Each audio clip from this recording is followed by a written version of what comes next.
Amis téléspectateurs, on appelle ce binombote bipai biso bozuli baku ya kolanda biso boli misangai na zako luka ba paperas nanga abawa nazui yango voilà nazui. Alors mbote bipai biso bozuli baku ya kolanda biso batata ba mama bandeko 16 janvier 2025 journée chômée et payée sur toute l'étendue de la République démocratique du Congo, Batoubaza Nandakou, Baoke Moussalate, lobby le 17 pe, Batoubaoke Moussalate, Baza Nandakou, Naïbi que vous avez belé, vous avez biso, mais biso topé maraté, Tozawana pour te servir bino. Alors, c'est parti pour le meilleur championnat du monde, la Liga, Canal Presse, Yamokola Lelo, jeudi 16 janvier 2025, journée chômée payée, journée dédiée Nakokanisa Liwa, ya Musée Laurent Désiré Kabila, 24 ans après Liwa, ya Musée Laurent Désiré Kabila, Mbote,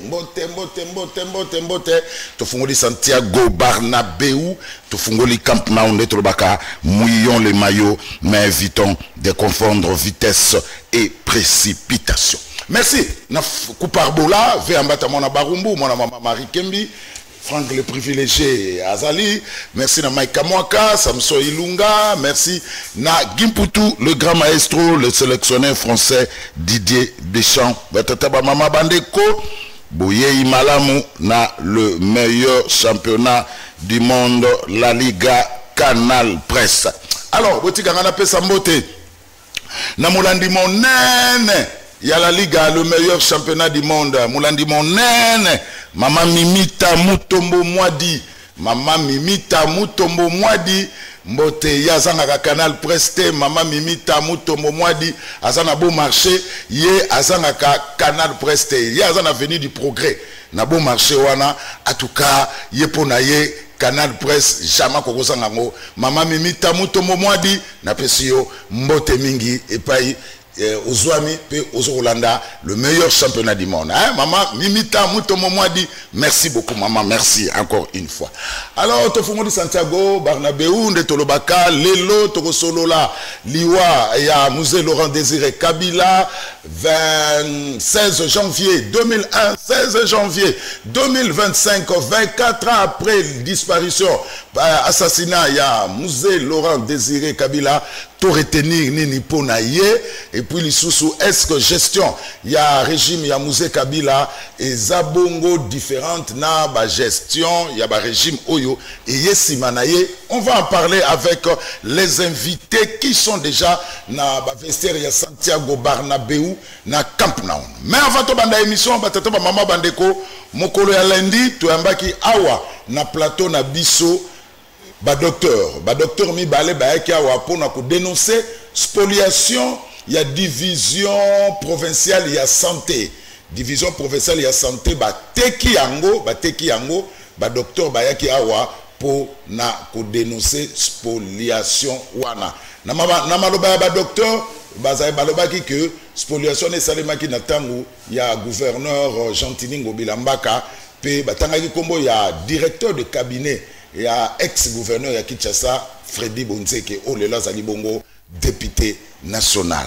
Comme Ezabongo ndenge to sala na télévision, so batangi komo na et que Hollandi, vous en a droit de réponse. Alors, l'honorable, le député national, ex-DIRCAB, il y a ex-gouverneur, il y a vu la Kinshasa, Gentili Ngobila, Freddy Bonzeke, a bengaki pa lobike, ndeko Zulu, ngai magamwana na yebi angote batangi komo na na émission na yo émission etala magamingi na droit de réponse. Bolanda, l'honorable Freddy Bonzeke na micro ya Kouparbola pour na droit de réponse na.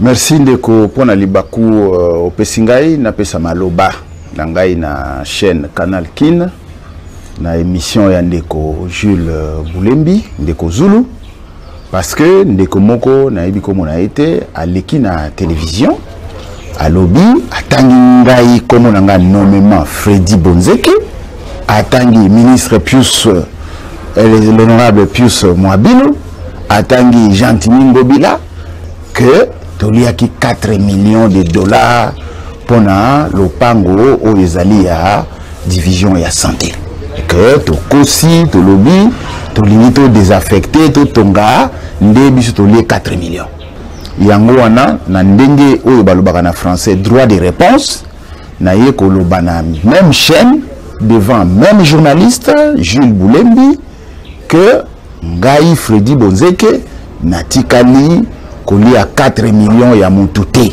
natikali komona 4 millions ya mututé nazala pe impliqué na dossier yango pe te elinge loba nini soki otali olandi ndeko wana ndenge aza koloba alobi ke baza kosala sitting bazali kokende bakendeke pa ya ministre Constant Mutamba pona kosenga na ye annulation ya arrêté oyo ministre Pius Mwabilu azwaki arrêté wana ezali arrêté ya nini ezali arrêté ya désaffectation elingi loba nini elingi loba que dossier wana ezalaki traité na niveau ya gouvernement national biso tozalaki gouvernement provincial ngai nazalaki directeur de cabinet alors dossier oyo ezali traité na niveau ya gouvernement central ekokoma ke ngai Freddy Bonzeke nali ya 4 millions nango ndenge nini ozomona ke makambo wana azali koloba wana aza kolika kaka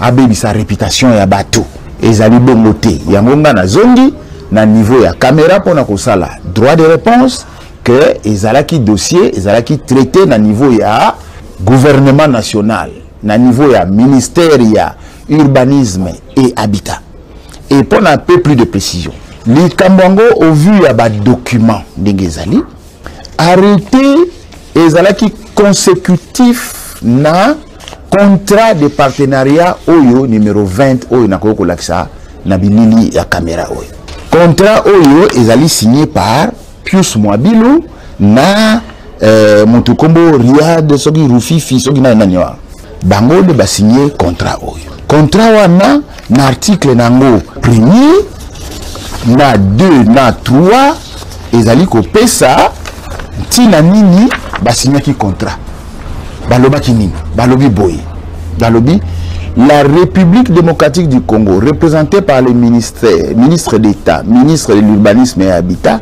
ainsi que son partenaire s'engage à signer un contrat pour la réalisation des prestations réciproques rentrant dans le cadre de la gestion de l'immobilier de l'État. Maintenant, article 2, objet du contrat, balobi, les partenaires s'engagent à financer et à construire pour le compte de l'État un immeuble R+1 conformément au plan approuvé par les sous-signés sur la partie mesurant 708 mètres carrés tiré de la concession appartenant à l'État située au numéro 33 de l'avenue Kadeko dans la commune de la Gombe ayant une superficie globale de 2208 mètres carrés. Babakisi, Baouli, toujours l'article 2.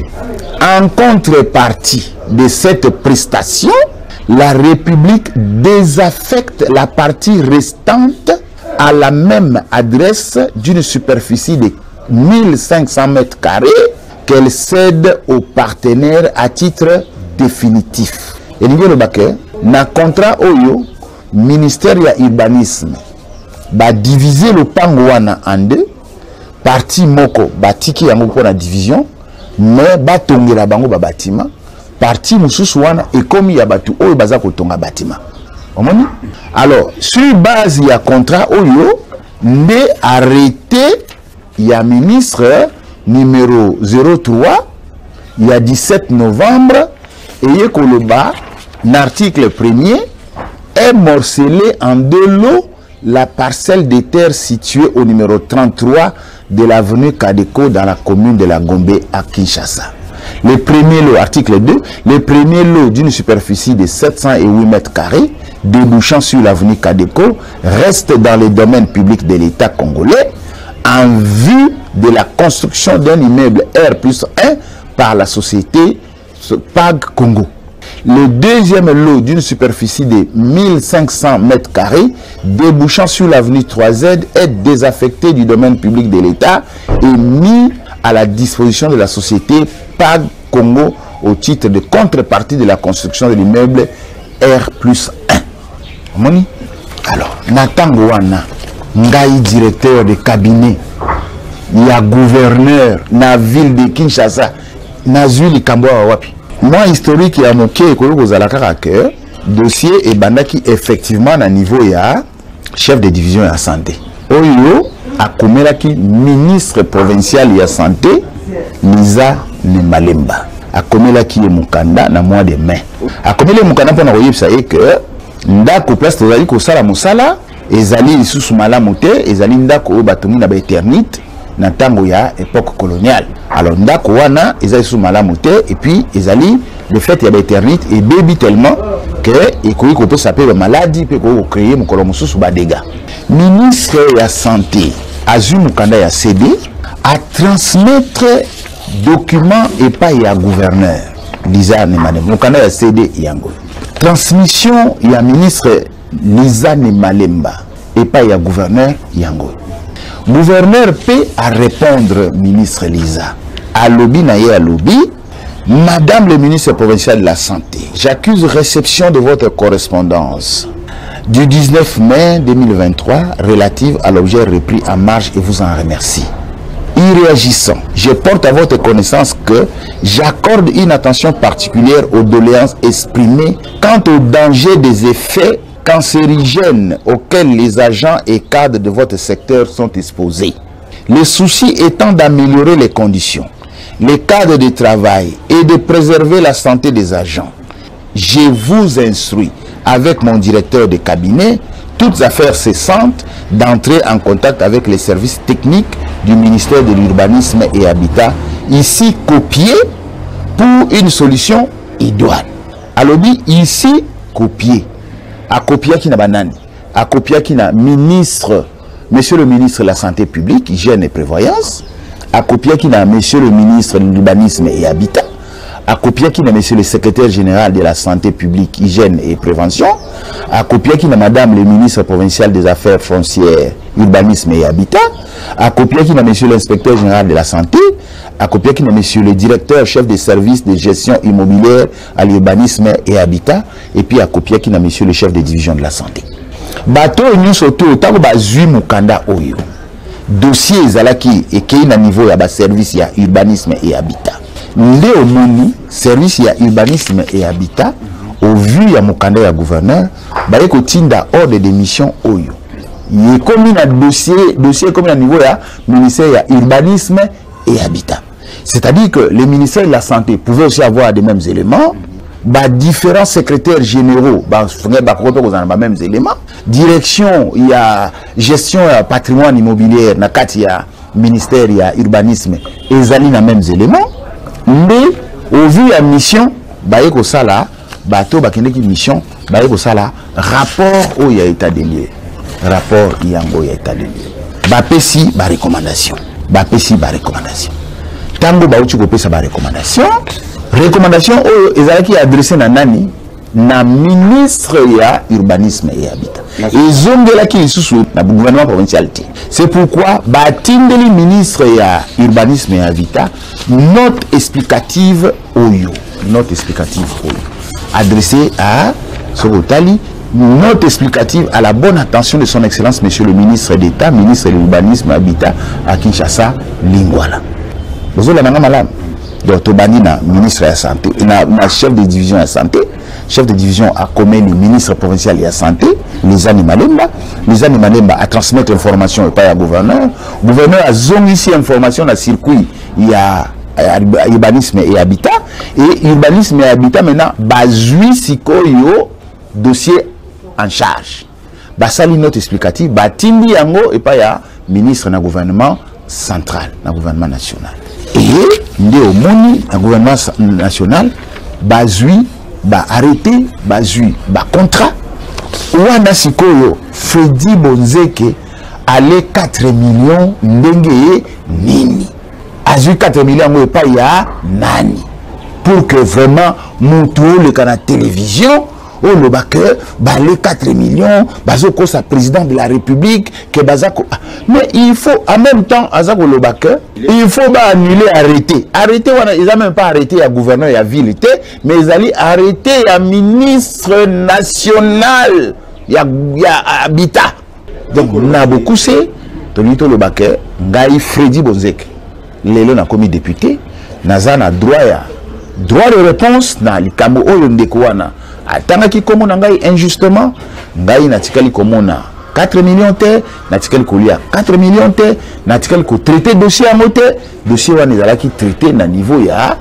ministère ya urbanisme et habitat ceux qui baza ko luka 4 millions je crois que ba ke de kotuna yango kuna na niveau ya ministre ya habitat donc ngai nazali je n'y suis pour rien et le gouverneur Gentini Ngobila n'y suis également pour rien parce que la ezako la kisamana mikana comment dossier ekendeki na nino et ceux qui kuna bazali kotonga ceux qui batongi malam to batongi mabe ngai na yebi te ezalaki que ce kotangi na ba contrat au mona ke bayokana ke bakabola lopango wana par deux ndambo moko bapesa batongela division provinciale ya santé wana etikali bâtiment ya l'état ndambo mosusu au lieu que bafuta mbongo ya kotonga bâtiment wana nde bapesa ki yango na batu wana baza kotonga. C'est un accord qui est passé au niveau ya ministère ya urbanisme et habitat.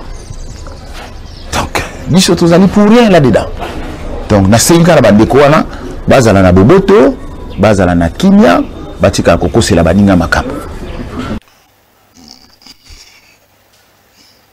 Voilà, Fredy Bonzeke, droit de réponse, ce qui est tout à fait normal. On l'a cité, dans l'affaire, il y a spoliation, il y a division provinciale, il y a santé, où ils ont mis dans l'avenir Kadeko, dans la commune à Gombe, il n'y a pas ça là qui parmi Batoyo, participe à la spoliation. On a 4 millions de dollars au expatriés, Somba, division provinciale ya santé où ils ont mis bongo na vini Kadeko na commune ya Gombe. Fredy Bonzeke, député national, ex-directeur de cabinet ya gouverneur Gentini Ngobila Mbaka qui droit de réponse na micro ya Koupar Bola.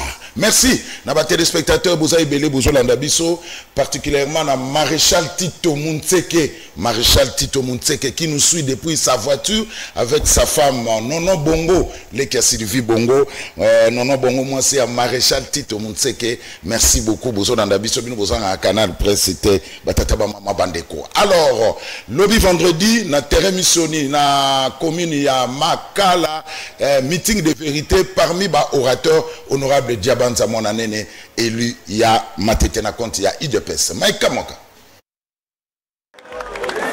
L'ONG Espoir et Avenir du Congo organise un meeting de vérité le 17 janvier 2025 au terrain missionné de Makala. Référence route Elengissa, heure 9h. Le meeting de vérité parlera sur le soutien à la plainte de la RDC contre EPOL, le débat sur la réforme constitutionnelle. Voici les intervenants de la dite journée. L'honorable Diabanza Mwananene, l'élu de Matete, l'honorable Socrate Mobenga, l'élu de Mongafula et l'honorable Jean-Paul Dikoui, l'élu de Sélémaou. Cordial bienvenue à tous. Voilà, Néna Lobaki, 16 janvier 2001, 16 janvier 2025, 24 ans depuis disparition, il y a musée Laurent Désiré Kabila. Lelo, Tozako Kanisa Molimo, il y a musée Laurent Désiré Kabila, 24 ans après. Que retenir de ces grands hommes politiques? Est-ce que sa gestion était différente de la gestion Oyobaye Simanae? On va en parler dans cette émission. N'est-il le PPRD espace Schengen? Et salut bongo message Oyo na occasion. Il y a 24e anniversaire à l'IWA, il y a musée Laurent Désiré Kabila. En cette journée dédiée à la mémoire de notre héros national Laurent Désiré Kabila, c'est notre indéfectible, notre impérissable reconnaissance que nous exprimons aujourd'hui en cette date 17 janvier 2025. il est incontestable que Mouzé Laurent Désiré Kabila mérite d'être honoré. Maïkamwaka photo ya Mouzé Laurent Désiré Kabila. Il est incontestable que Mouzé Laurent Désiré Kabila mérite d'être honoré pour l'affection qu'il témoignait à notre pays, qu'il adorait tellement 24 ans après son dévouement à ne jamais trahir son pays était clairement évident. Mouzé accordait une grande importance à la République. Pour Mouzé, la République était sa priorité absolue. Pour Mouzé, la République avant tout. Permettons à nos jeunes de prendre conscience, oui, de prendre conscience que le sacrifice de nos aînés ne sera pas vain.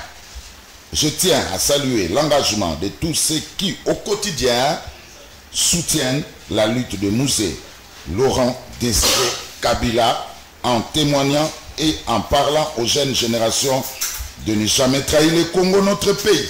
Signé le coordonnateur PPRD Espace Schengen, Narli Amissi, l'œil de. Voilà.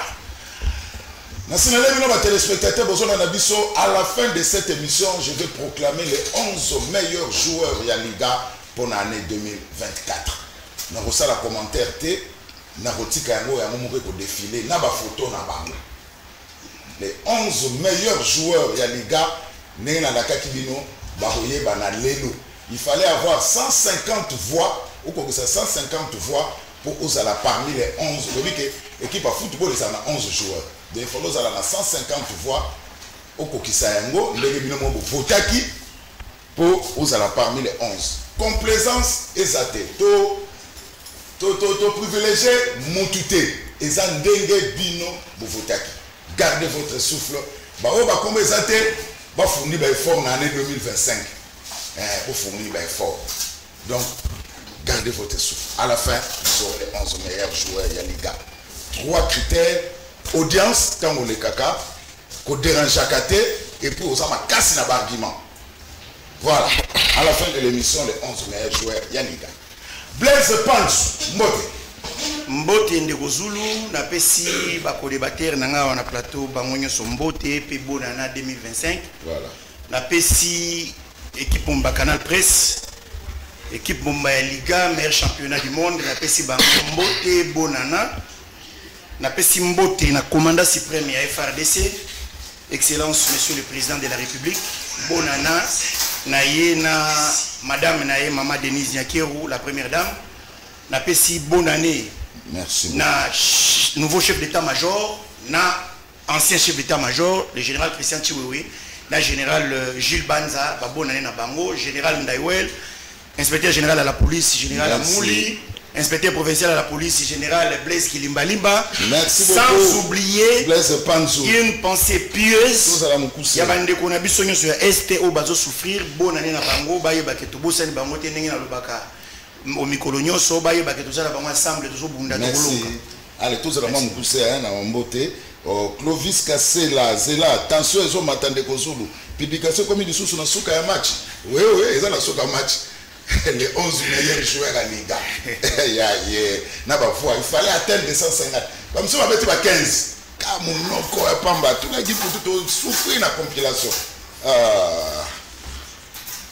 Papi, Mouya, Mbote, Mouya, Mbote. Mbote Ndeko Zulu, Mbote na bande kutoka kabona na bango plateau, Mbote na baonyo sibako na biso.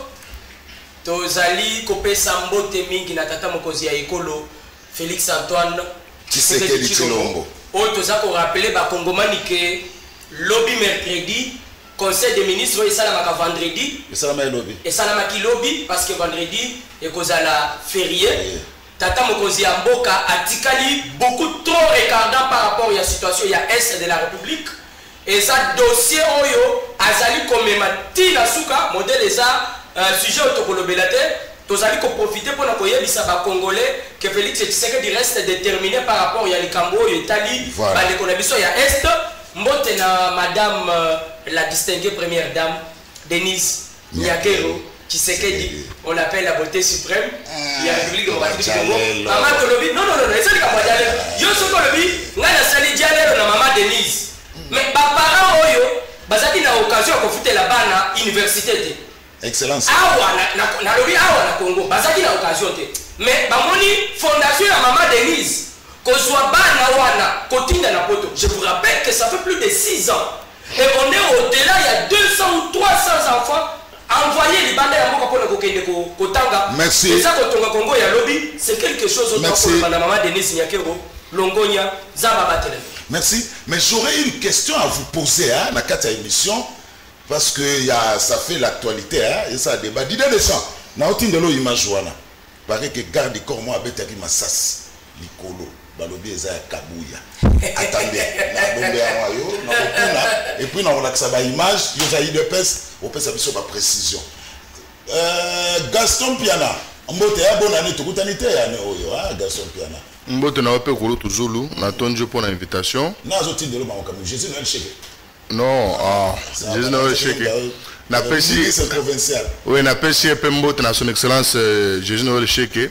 Ouais, d'aller préparer mon bembo c'est pour la toute première fois tu représenter ville province de Kinshasa na Madrid depuis na Paris na pesa pembote na son excellence Daniel Bumba Lubaki tu kokite ko bande émission sans toutefois ko pesa mbote na tata mokonzi ekolo Félix Antoine Tshisekedi Tshilombo et longo na maman na biso Denise Nyakero Tshisekedi de la très distinguée première dame ndeko to pesa pembote na mutu azali victime ya ba menace ou azali victime ya ba chantage parce que péché a dévoilé plan machiavélique, plan diabolique, il y a un régime sanguinaire à Rwanda.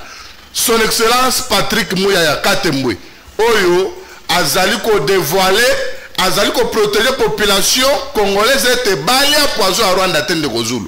Parce que Rwanda tchela ki ba congolais poison na ye na ba média na bino, a tchela pe ba poison na ba réseaux sociaux. Maintenant le Patrick Mouyaya a ko dévoilé plan na bango, ndengani Rwanda a dévoilé, ndengani Rwanda a évolué na monter ma stratégie ko dénaturer ko tronquer information lelo ba Rwanda ba ko mo na kete Patrick Mouyaya a commis élément gênant donc Rwanda bazali ko luka à tout prix mutu ya Patrick Mouyaya ne bazali ko luka à tout prix mutu ya Félix Antoine Tshisekedi Tshilombo parce que Félix Antoine Tshisekedi Tshilombo azali mutu oyo aye ko tia fait na régime sanguinaire régime de pègre régime oyo.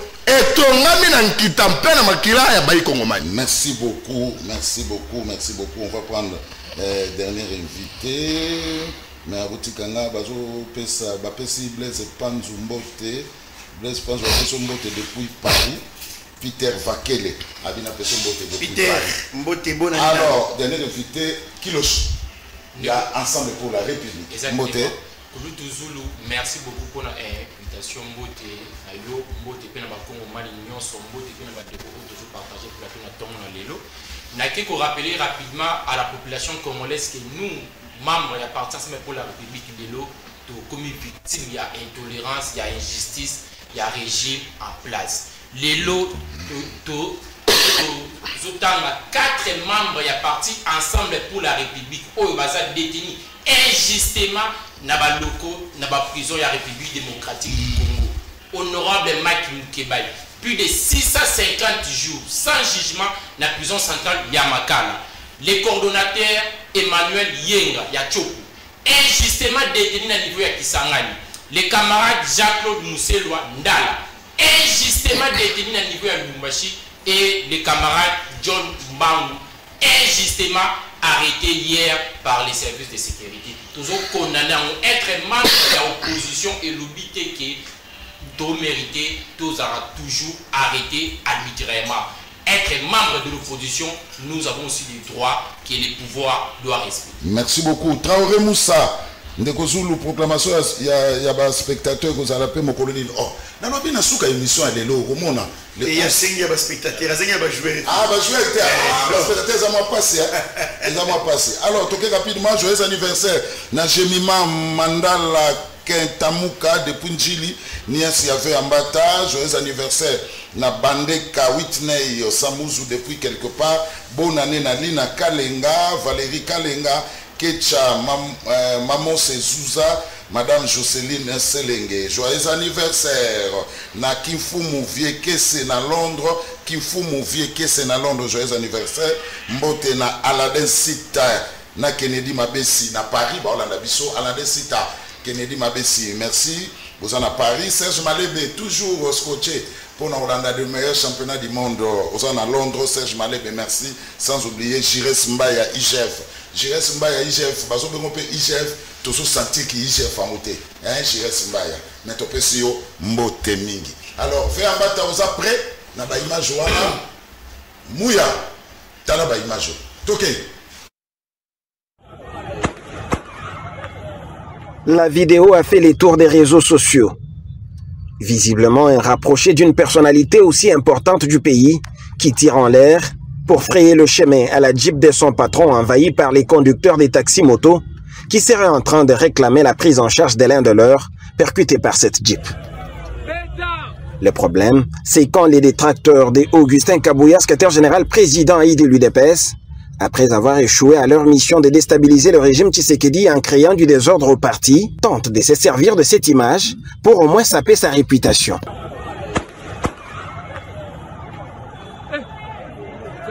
Mais ils n'auront pas cette chance, car le soir de ce même jour, Augustin Kabouya avait programmé la visite à la famille de son jeune frère, qui n'est pas Yannick Kabouya. Djerba Kasonga Chulumba était chez lui toute la journée, contemplant son bébé, comme tout le monde. Lui aussi est surpris de... Voilà, Mouya. Une minute, réaction. Ndekozulu oyebi na yebisaka yo régulièrement que za na batu oyo balingi mboka na biso te. Eza na batu oyo bakomisi en musika. Ba image bozali komona oyo ndeko wana atikala kozala ndeko ya Augustin Kabouya te. Atikala kozala leki na yete. Mais je vous dis, au moni, le même jour Makambouane Salemi, d'ailleurs je rappelle na bao bako landa biso kendeko ya Augustin Kabouya atambola kana bakar de corte. Atambola kana badipo wana eza ba plaque eza ya kokanga te. Avant die pa na ye, eza ya koka ba bon, bazwa tupe okasi ya kozwa yango te. Avant die pa na ye, mwasi autaki kobota. Mwasi na ya boti avant die azotala mwana. Batu oyo eza mutuka on ne sait pas eza ya nani car de corps abimisi mundu ki abeti likolo mais lokola batu oyo tozala bango lelo balinga koyoka kombo Kabouya te il faut de toutes les façons baluka place nini bako attaquer Kabouya oyebi ke même biso batu toza koleka koloba busolo par rapport ya makambo eza koleka na kati ya parti na biso on est victime de beaucoup de choses.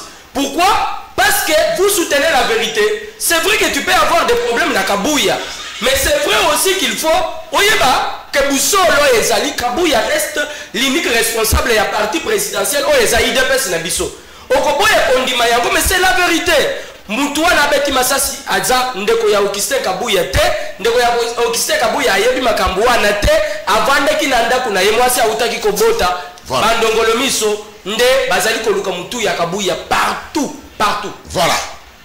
Gaston Piana, quel est tenir na musée Laurent Désiré Kabila?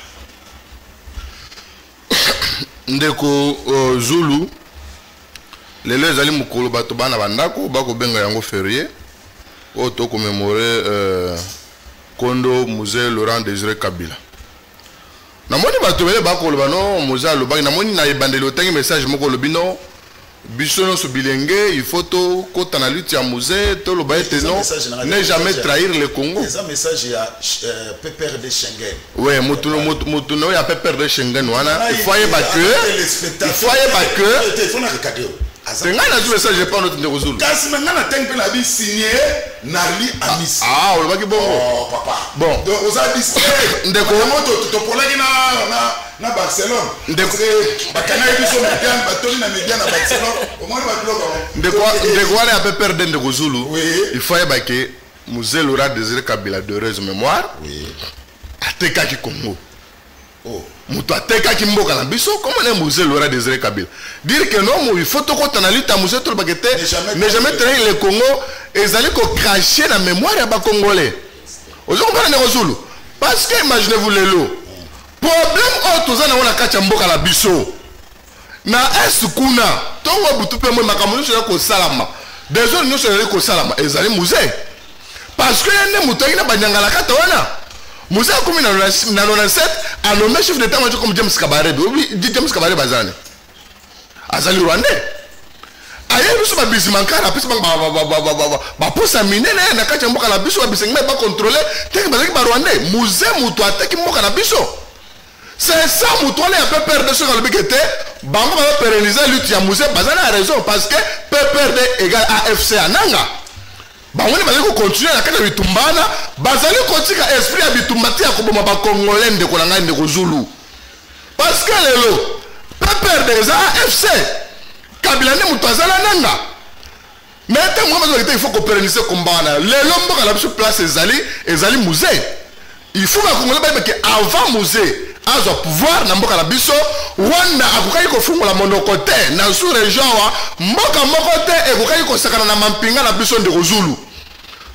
Mais tant musée ena ki voltisme na ye ena abombarder le barrage à l'Otiliki parce que même comme l'Otiliki bandeko ba que te sur le rappel l'Otiliki musée a beaucoup contribué à kenda ko bombarder ba turbine mususu courant perturbé baye ti ba koti ba bengani Mobutu ayela ba Rwandais a installé bango c'est ça même Etienne Tshisekedi de reste mémoire à l'époque à s'opposer pour le quoi bise mais batu oyo zuya na bangwa wa Etienne Tshisekedi azali net prophète ndeko Zulu batu oyo na bangwa ba ko causer biso tort ceux qui bango kali na bango yebisa biso atteindre en terme ya mosolo to futa bango bazonga mais lelo ko ba etete musée azali libérateur ya Congo ezali ko cracher na mémoire ya peuple congolais oyo bakufa bazo continuer ko kufa na est na biso parce que lelo abia rimata ko kufaki au moins qui force la République d'Isaïr à l'époque.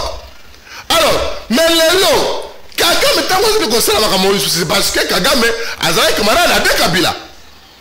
Bazali baninga la bango bazu Kagame ba continuer na Congo bazu ba mampinga ba Rwanda ba infiltrer armée na biso ti partout de Kozulu.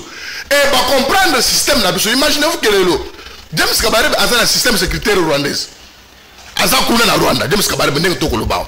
Mais azali chef d'état-major ya biswawa. Imaginez-vous, planning égoïque échappé. C'est-à-dire, aïe, moi qui était batouana, c'est maintenant la raison pour laquelle son excellence Félix Antoine Tshisekedi Tshilombo dit non. Cette fois-ci, ma caméra pour négocier les alités. Je dois mettre fin. Donc, Nambala Mokona Silsa Makamu Oyo. Parce que nous Zulu. Musée aïe a plané à Barwande. Kabila aïe, parce qu'il faut que RCD, M23, nous sommes AFDEN, nous sommes égal PPRD. Bakomi Kabila, basali jeune à Bango, Baye basali Bakor na Bango, Kabila le fils. Azu Barwanda Mususu. À cause de ce même le gouvernement, Azu Barwanda Mususu, Achi Bango na armée, a bengi yango, mixage et brassage. C'est-à-dire que, basali Koboma Congolais. Kabila pesi Bango prime, alobi bozo prime yango. Parce que Bobomi va Congolais wana malamu. Beaucoup de ministres, beaucoup de généraux. Mais c'est ça que le peuple congolais a raison. Maintenant, il y a qu'on soutenir le Félix Antoine Tshisekedi Tshilombo. Comment expliquer que Nyangalaka est Nanga? Non. Non, il y a le finestre à Kagame. Congolais, il y a des politiques à mal de positionnement. Terroriste, il y a mais Nyangalaka est en français. Terroriste. Mais Nyangalaka est en français. Alors, Lelo. On a la politique de bas étage. Non, il faut Félix à négocier na M23. C'est-à-dire, beaucoup de Félix Antoine Tshisekedi Tshilombo. Congolais de père et de mère. Les commandants suprêmes a qu'un de complexe à battre la prime parce que les Congolais de Kozulu. Mais Félix Sengel n'a Bango. Après ça, comme c'est un ministre, comme c'est un mandataire. C'est pourquoi nous avons pour chuter. Oui. Lelo, ministre Patrick Mouyaya, au moins dans la communion, ils allaient le cas. Azali victime engagement politique envers la République, la loyauté envers les présidents de la République. Il s'est engagé de détruire, de décortiquer les plans machiavéliques rwandais mis en place. Pour la tronquer l'information, dans les réseaux sociaux, au comment les gens dans les médias moussous, basés sur l'apologie. Il y a Barwandais, on a plateau, dans la qui a mis avant-hier. Et vous Majoko, on a déjà côté des jeunes à AFC, il y a Nanga à travers Kabila, parce que Kabila Zoko ne Koutana, Fayoul Zoko ne Koutana Kabila, Kabila Zoko c'est déjà pas un Fayoul. Et vous Majoko va se défendre à Barwandais, en face de la Bissau Moko, Zalagi na Bango Benedou. à défendre les Rwandais. C'est-à-dire, les Rwandais, c'est un système. Maintenant, Patrick Mouyaya, a bien dit que les Matoyi, a bien dit que les communicateurs Matoyi, pour que les Congolais ne consommer poison rwandais. Au Rwanda, c'est ça maintenant. Bagwana Balobi, Moutou ya Félix Antoine Tshisekedi eza réclamé na Rwanda. Merci. Moutou ya Patrick Mouyaya eza réclamé na Rwanda parce que Baya Kobare route à un régime sanguinaire. Traoré Moussa Komi de Kousou, Yebisa Gaston Piana, l'embissa vitesse et l'équipe Makas. Voilà qui le naye pas nayo oki Gaston Piana, Mouzé Moutate Kamboka, PPRD égale AFC, Mouzé n'est pas le libérateur. 5 minutes. En fait, Kouloutou Zulu nayo qui negonanga Gaston na ba confusion belé. Première des choses, et par rapport à l'histoire. Lorsque Gaston Zolo Bakeba Bissenima na bakotara bango ba kabila, c'est faux. Le père de Bissenima a été directeur du cabinet, il y a président Mobutu. Quand nous sommes sur le plateau, il ne faut pas tout faire ça. Malheureusement, il y a ma père n'a été. Gaston, s'il te plaît. Comment? Deuxième des choses, Gaston le dit que Kabila attira jamais aux la libérateur. Kabila, Laurent Désiré Kabila, il est notre libérateur. Pourquoi? Parce que le système Mobutu est en place. Et un système dictatorial. Et ça qui la possibilité qu'il y a alternative. Raison pour laquelle, à ça, il y a au sommet, il y a l'État. Pourquoi Ndeko, Laurent Désiré Kabila, Assima Malouki? Parce que démocratie est à la carte. Nous devons reconnaître que la personne a commettre fin à la dictature, il y a Mobutu, il y a parti politique, y compris IDPS. Parce qu'il est incapable de commettre fin à la dictature, il y a Mobutu, c'est Laurent Désiré Kabila. Nous devons l'accepter et reconnaître ça. Deuxième des choses, les Garçons sont le Rwandais, si c'est là. En fait, si l'histoire est là pour nous enseigner, afin que nous puissions éviter les erreurs du passé, si tel est le cas, pourquoi Ndekonabiso Félix Tshisekedi lorsque à côté en fonction de 2019, Ayeba qui très bien, Ndekonabiso Gaston à l'obit noir sous blanc qui est Rwandais, mais Ndekonabiso Tshisekedi, il est présent en place. Ayeba Biso que Paul Kagame c'est son frère. Ayeba qui histoire au Gaston a évité. Ndekonabiso Félix Tshisekedi le mona ba Ndekonangai ya IDPS ba Mouya.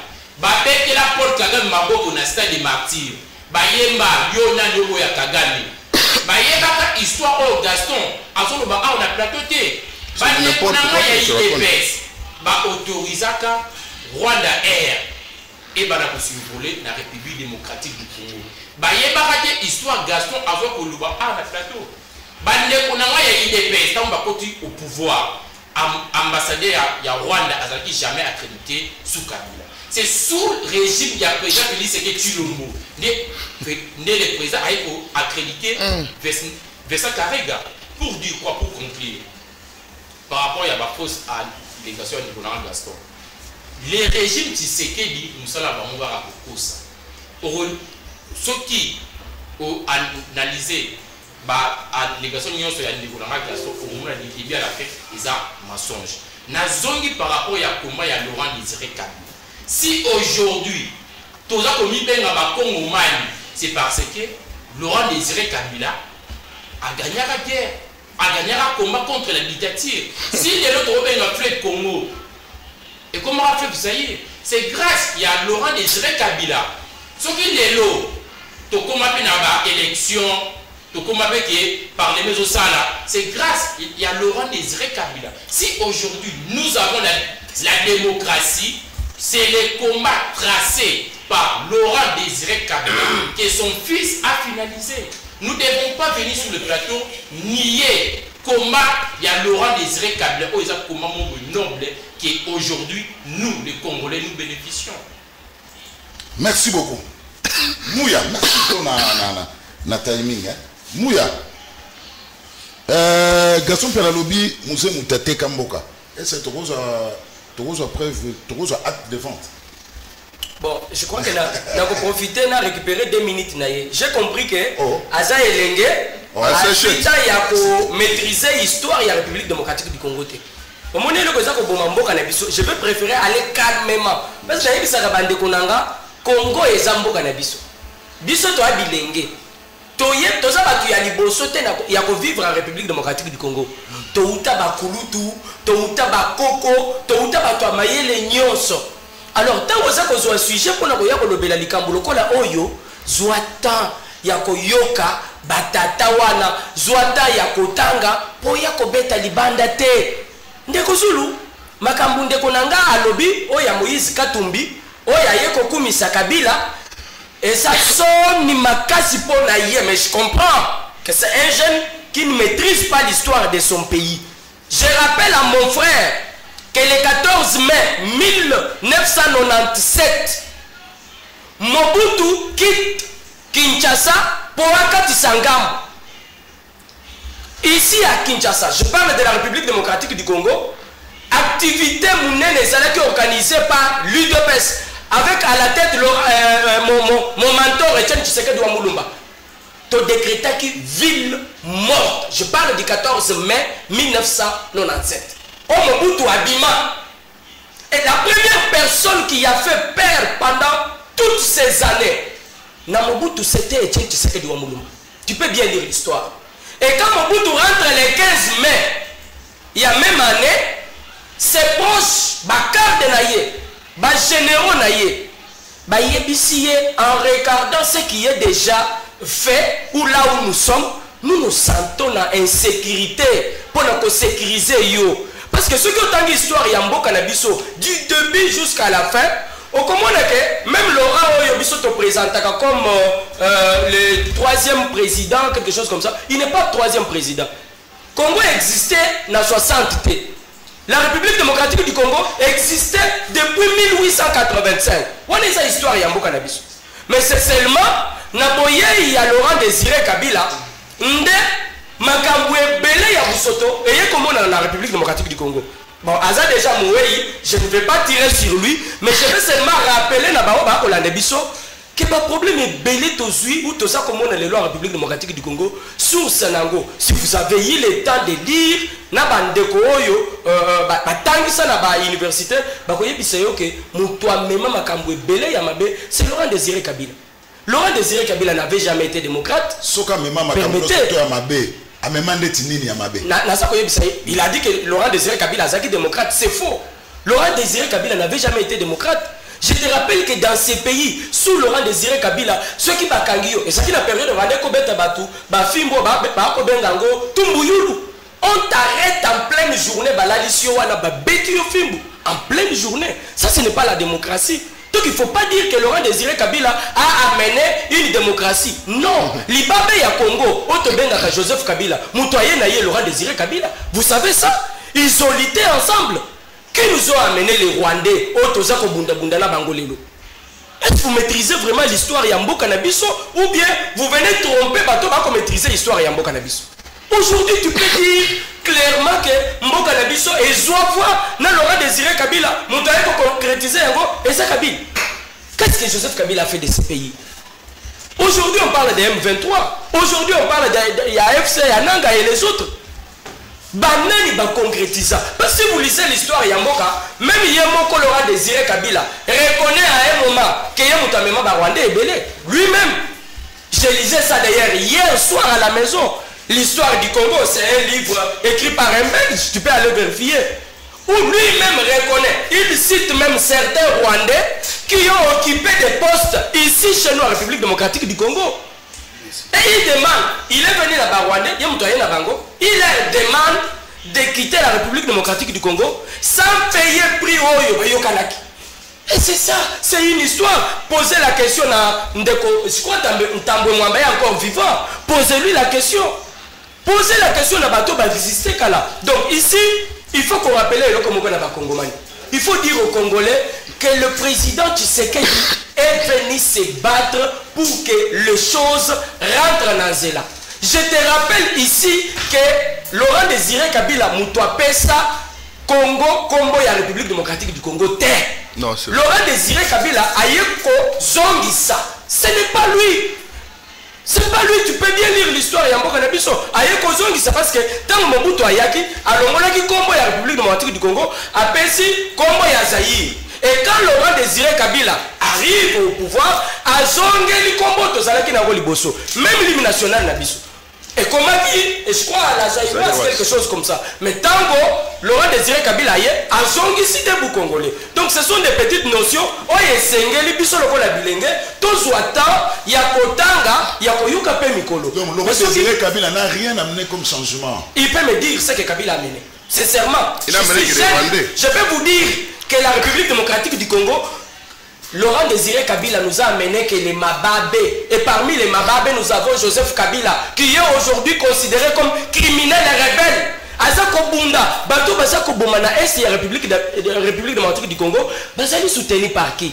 Ils sont soutenus par Joseph Kabila. Mon frère est là. Son mentor, Moïse Katumbi, fait partir. Je rappelle à tous ceux qui nous suivent que Katumbi fait partir de ceux-là qui soutiennent aussi Bandekoya Afse Yananga. Pourquoi? Parce qu'il a accepté, partagé, échangé avec celui qui tue Bandekoya Biso na Est. Ça, c'est l'histoire. Oyotoko Kosate. C'est vrai, vous êtes jeune comme moi, toi Kobunda, Tomata, mais apprends à lire à chaque fois qu'il y a une vraie réalité. Félix Tshisekedi se battra dans ce pays. Une parenthèse, les Kouzoul. Je suis Tigana Nouana, au sein de 6 minutes, c'est de là. N'est-ce pas? Au combien de Laurent Désiré Kabila n'a rien amené avec les lots comme Laurent Désiré Kabila, c'est un dictateur. Yemutaya qui n'a pas rwandais, n'a pas de papier mouya. Alex Abso, acte de vente pour garçon qui a dit Laurent Désiré Kabila, acte de vente peut n'a noté. Alors, pour la union sacrée, le mot qu'on a à Mobali, Laurent Désiré Kabila a même le côté d'un beaucoup à part comme la mission rwandais. 5 minutes. Blaise Panzo. Moi, il y a lobby 7 minutes. Non, garçon, 1 minute. Non. Quand c'est passé la minute, il y a mouille, il y a personne la montre. Il y a 7 minutes. Pas première prise à parole. Coller la terre. Merci, Ndegozolo. Moni, ceux qui ont une mission à musée Laurent Désiré Kabila. Bengela biso ba débattre à Nikolo. C'est-à-dire, le temps où Moussa Yaki en 97, Bazaki déjà n'a pas 20 ans, 22 ans. Bon, garçon, là, il a 10 ans. Bon, Mouya. 8 ans, peut-être. Ah bon, celui-là, je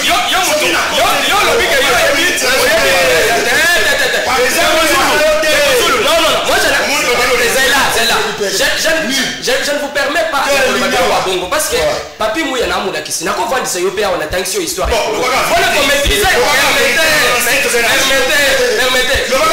a maîtrisé l'histoire et c'est quelqu'un qui a osé à la moment où on a dit. Mais c'est pas d'abord l'histoire. Ça s'appelle l'histoire, ça s'apprend.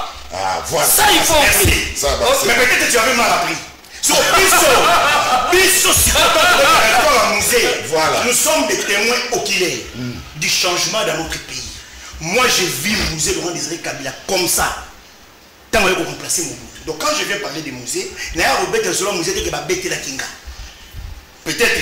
Bilona Gaston Bokozon a ma pour dans le âge, la Bino Limbisanga. Ngala qui toi a battuté, supporter sinon sur le canal presse, il qui est blessé pendant ça, mon toit fin à battuté, na tito a battuté. Na lobby na Bino par rapport peut-être, Boza la connaissance venir à. Ils ont connaître le Mumba. Ngala Bino rappelle le Mumba, t'es à histoire, tu y Kassavou Boza histoire. Bino peut également peut-être musée Laurent Désiré Kabila pour la Bino, et ça histoire. Dans la côte qui peut-être Gaston Zagina 10 ans, Yo Zagina 8 ans.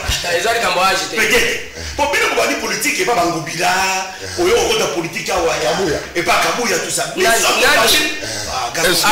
le cas, on me mettre le photo, il n'y a pas Etienne. Mais ça histoire, Yo Moutozalé, il y a Laurent. Mais ça histoire. Après cette histoire.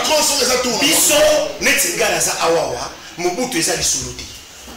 Je connais Mobutu. Papa Etienne Tshisekedi est à l'issoloté. Je connais Papa Etienne Tshisekedi. Quand je le cite, parmi les idoles, c'est parce qu'il y a des billets. Il y a des combats à Papa Etienne Tshisekedi. Il y a des combats à Augustin Kabouyadi. Il y a des combats à Papa Etienne Tshisekedi. Mouké, la génération a bino. Il y a des combats à Jean-Marc Kabouyadi. Il y a des combats à Kabouyadi. Kabouyadi a des billets. Il y a des gens qui je me réserve le droit. Il y a des gens qui ont des Kabouyadi. Gaston Lobby, musée, Kami Kagame, tout ça. Est-ce que Gaston peut me montrer une seule image? Oyo, musée Laurent Désiré Kabila, Abenga Kagame, c'est un partenaire fiable. Au rôle de ça, image moi Musée Laurent Désiré Kabila a signé par Corona Kagame pour l'exploitation à or. Il y a la République démocratique du Congo. Yo Gaston, tant que yo na stade de martyrs, ne bemba papa Etienne Tshisekedi wa Mulumba. Na Patrick Mouya yo zo ba wana zo selfie na Kagame. Musée Mtatinda. Tant que yo bengisi M23 awa na hôtel Béatrice 14 mois bino na Mouya. S'il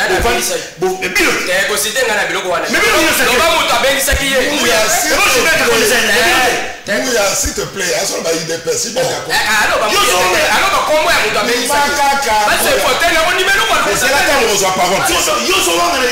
de la République, la conférence de presse, na briefing. Félix Tshisekedi a l'obaka bénissa M23. Tu as un élément. Qu'effectivement M23 va na awa. Mais il n'était pas informé. Mais il y a ça informé. Gilbert Kakonde de Mutabenga Bango, il était de vous, il y a une union sacrée. C'était Musée Laurent Désiré Kabila Mutabenga M23.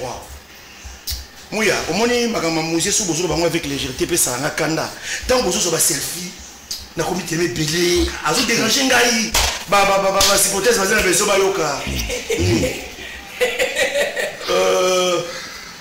Quand il épaisse et qu'il a signé contrat à RCD Goma, c'était Musée Laurent Désiré Kabila. Contrat.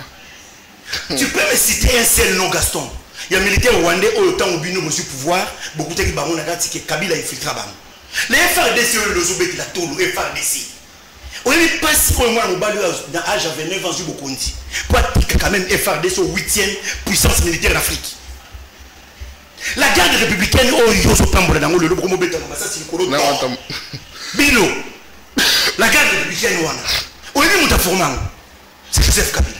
Mouya se permet de poser la question, Joseph Kabila fait quoi dans ces pays? Monsieur, la garde républicaine, on est au Kabou, il y a un montant, on peut laisser ce colo tort. On est pas si Joseph a mon amour formant. C'est ça l'histoire. Mais FRDC, FRDC, infiltré dans le message, FRDC. Oh, je vais te la tolo, FRDC. On est pas si on a mon balou avait 9 ans, à salir passer à côté de pratiquement inexistante. Le musée fait partie de Goat. Goat, c'est le rôle le plus grand meilleur joueur de Bégaga, le plus grand meilleur joueur, greatest en anglais, greatest player, tout le monde les anglais. Donc Goat, c'est le plus grand meilleur joueur de l'histoire. Les gens Moussa, c'est le plus grand meilleur président de l'histoire de la République démocratique du Congo. Et puis il y a qui qui s'y en quoi? S'il te plaît. Monsieur le spectateur attend le 11 meilleurs joueurs à Liga. Monsieur, le problème c'est la même mission. En quoi Moussa c'est le meilleur président? En quoi? Qu'est-ce que Moussa a fait? Pour donner l'information, monsieur. Information. Mouya, s'il te plaît. En 1885, ils ont la République démocratique du Congo. Ils ont État indépendant du Congo. Oui, professeur. Donc quand tu es avec Blaise Pan, tu comprends tout ça n'importe qui. Regarde moi on va partir politique. N'attends moi l'officine politique. Le gars Gaston a dit que le gars Jésus Noël checké, le gars vous allez vous ngaïté. Et ça mon côté Kobima lui qui appelle ça Blaise $10. Ça nous a sucé. Jusqu'à là ça va sur cours. Na bandiena nous na pour la relaxer que c'est la République démocratique du Congo, c'est État indépendant du Congo.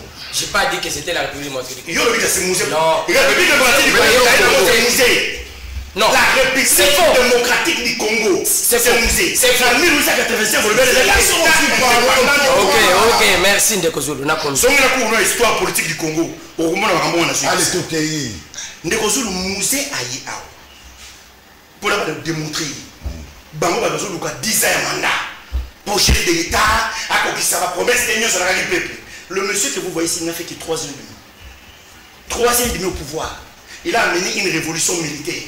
Et l'on le Mobutu pour chasser la dictature de Mobutu. Il s'est installé au pouvoir. Là, on peut voir critère, il y a qui meilleur président. Il était soutenu dans la révolution par Kagame et Museveni. Tant et il pensait que le roi de la musée a béni Mobutu, tout comme ça musée marionnette d'Abisso. To kabulana musée or ya Congo. To kabulana musée matière première à Congo. Musée la République démocratique du Congo, c'est un État souverain et indépendant. Si vous voulez, quand vous avez biloko na kati ya mboka oyo, boya to signer ba contrat gagnant-gagnant. Nous sommes critères sur l'action que Moutou a été meilleur président. Moutou oyo musée Laurent Désiré Kabila. Ex-Face, non, Moussa Tchaki James Cabaret. Il voulait mettre équipe parce que tous les ex-Face avaient pris fuite. Il fallait dire. Non, dans le temps à restructurer l'armée. Et vous remarquez que ceux qui nous étaient militaires, nous avons dit que il n'y avait plus de Rwandais ici. Quand Joseph Kabila a hérité le pouvoir de son père, Rwandais va s'arrêter. Nous avons chassé tous les Rwandais, même Babisi Bakara nous a bégané. Bazaré sur le royaume sur la Kimaki. Aujourd'hui, Moussa Ayawa, na 3 ans. Oye Moussa Sali. Moussa Sali a son marché à liberté. Wana to comme la gestion et ça deuxième sous-question. Tenez à conclure deuxième tour à table. On a compris. On dit union sacrée et là on a eu ça. On a mou yana de Gaston. Basa la tempérance. Baoué la kouruba te parce que ceux qui ont eu 3 ans il y a gestion ya musique. On a dit quand musée l'histoire ti les loba congolais bakongomani bakanisa kai. Na 6 ans la union sacrée, il y a bango c'est des fiasco. Moussa tiki $100 na Condé. 45 000. Wana to comme aller soukana noir. Alors on est résolu na chité. Mouya lobi que Joseph Kabila a sali nini na mboka. Mais tu dois être je ne sais pas comment vous qualifier. Il faut vraiment moins sérieux mouya du professeur Mayo pour poser la question Joseph Kabila sali nini na mboka. Aussi longtemps on est bien que ceux qui l'ont Félix Tshisekedi d'ailleurs le pouvoir comme président de la République, c'est parce que Joseph Kabila a mis en place des institutions étatiques à Mboka pour faire fonctionner Mboka de 2001 à 2018. On a posé la passation civilisée à pouvoir entre Joseph et Félix Tshisekedi. Si tu dis que Joseph Kabila s'est dit Mboka, président Félix Tshisekedi a président Mboka par quelle magie? Joseph Kabila a organisé 3 cycles électoraux. Yo vota. Yo avant Joseph, yo yebaki, yo yebaki carte d'électeur. Mon carte d'électeur du professeur Nayo. Binona Gaston, yo yebaki amo. Mbo carte d'électeur existe là. Yo yebaki amo. Yo yebaki machine à voter, so Kabila te. Yo yebaki machine à voter. Yo yebaki élection. Mon bout de cette élection, il y a carte vert, na rouge. Et ça la élection te ezakini. Et ça élection, mon élection mon. Et ça la kinini. Comment on les élections démocratiques ça? On les élections libres, démocratiques et transparentes. Carte rouge. Allez, chutez. Monsieur. Comment vous blaguez avec des gens comme ça? Merci beaucoup. Laisse-moi jouer. Mouya, écoutez-moi. Écoutez-moi bien. Mouya Gaston, écoutez-moi très bien. Bossa la Kabadeba Nabino, so beaucoup tena bakashimo. So beaucoup tena amina nambenza muyombe jesali en passant. So beaucoup tani na bato ba parti politique mususu bien ba camarade na Rodrigue Ramazani secrétaire à l'église Sanga. Wana bossa la Babylone na bossa la Gamate. S'il s'agit des gens comme Mouzé Laurent Désiré Kabila, Patrice Emery Lumumba, Joseph Kassavou, Joseph Mobutu, Mouzé Laurent Désiré Kabila, Etienne Tshisekedi Omulumba. C'était là Joseph Kabila parce que c'est là. Antoine Kizenga, Batouana de patriarche Wana. Merci beaucoup.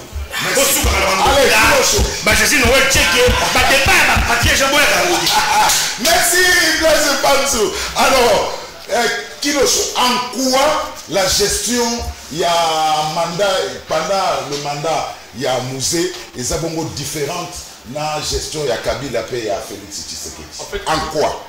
Oui. La population congolaise doit savoir une chose. Laurent Désiré Kabila, pourquoi Ayakina Manduki? Ayakina Manduki parce que Bande Konabiso y a IDPS. Na tata Mobutu. Oh, ça dit Mobutu, oh mais IDPS.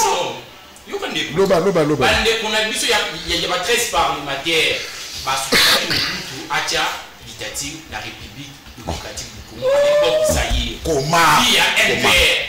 Via MPR. Manifeste, il y a Gaston, il y a Bixito. Il est élaboré par Etienne Tshisekedi et les autres. IDPS a participé à 32 ans de la dictature de Mobutu. Lelo IDPS par les sommes morotées européennes sur le plan de démocratie. Kabila Laurent Désiré Kabila parce que voie démocratique et quitté. Ni Mobutu, ni Papa Etienne Tshisekedi à l'époque où il a soutenir MPR. Bachaka ba élection, Bachaka démocratie na mboka na biso. Par rapport à la gestion ya Laurent Désiré Kabila est basée sur l'homme, sur l'intérêt de la nation et non sur les intérêts individuels de la dirigeant la biso. Parce que les lots est basé sur l'homme congolais. contrairement à la gestion il y a régime il y a IDPS au comment on a quatre IDPS na quatre IDPS ba promesse na ba nyonso ba respecter bango or Laurent Désiré Kabila si les lots tous bénéficier de l'orientation première chose service national ce n'est pas une création il y a IDPS ce n'est pas une création c'est une création il y a Laurent Désiré Kabila qui est les lots qui sont tous bénéficier de l'ango tous on va de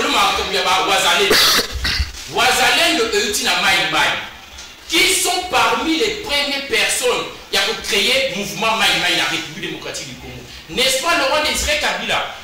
Les lois qui puissent na niveau ya est, tout na biso bazo avancer. C'est grâce à Wazalendo. Pourquoi pas applaudir? Si les lois vision à Laurent Désiré Kabila, ils ont accompagné la République démocratique du Congo économiquement, sa gestion, vie sociale, ils ont un niveau ni. Les lots bandeko mouya na 2019 bakuta to na $1 ils avaient na 1800 francs congolais mais après 6 ans seulement ba commission na 2850 francs bandeko na biso ba mouya bakuta dette publique ya République démocratique du Congo na 3 milliards na 2019 na 6 ans après ba commission na 10 milliards de dollars bandeko na biso ba mouya bakuta M23 a occupé Bunagana. Na mauvaise gestion de mon sécuritaire, M23 est comme occupé par le territoire et à niveau est. Lélo Laurent Désiré Kabila a visionnaire Oyo a placé vision par rapport à la démocratie. Parce que si Lélo pour prendre l'élection, c'était le processus Oyo Laurent Désiré Kabila a Tamaki. Il fallait qu'il premièrement a pacifier le pays et par après à organiser l'élection. Fort malheureusement, l'ennemi de la République démocratique du Congo permettre qu'à voter à Koufaki et par après son successeur Joseph Kabila a pour finaliser vision il y a Laurent Désiré Kabila. Si l'autre moment le président Félix Tshisekedi Tshilombo a comme président de la République c'est grâce premièrement il y a vision il y a Laurent Désiré Kabila qui a un état de droit. Un état démocratique, mais il y a organisé l'élection. Parce que maintenant, c'est vrai qu'il y a un père, Nakata Mobutu, Batikala jamais organisé l'élection transparente.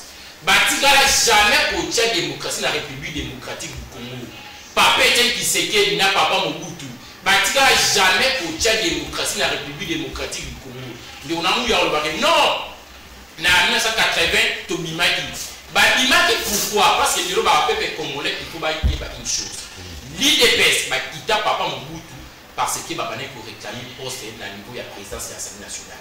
Raison pour laquelle les 13 parlementaires, Tomboka qui va le moins d'un père. Parce que pour eux, il fallait que papa était qui s'est né à comme président de l'Assemblée nationale, Mobutu à Boyaki. Pour conclure, combat de Laurent Désiré Kabila, c'est un combat patriotique.